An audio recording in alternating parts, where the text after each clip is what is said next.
এই বিষয়টি আপনার কাছ থেকে জানতে চাচ্ছি যে আমাদের বাংলাদেশে একটি নির্বাচন হতে চলেছে।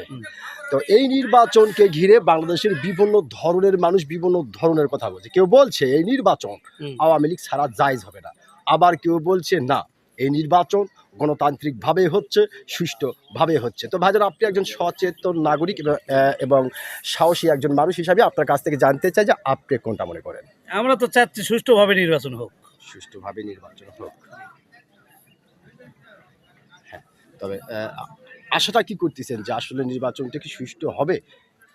এখন দেশের পেঁয়াজ পল্লা অনেক কিছু দেখতেছি, কোন হরিয়াঙ্গাম তো হতে পারে, হতে পারে, হতে পারে। হতে পারে। হ্যাঁ, তবে আমরা চাচ্ছি যে নির্বাচনটা সুষ্ঠু হয়। এতে সরকারের কাছে এখন আবেদন, যথাসম্মত নির্বাচন সুষ্ঠু চাই। সুষ্ঠু চাই। অসংখ্য ধন্যবাদ ভাইজান আপনাকে।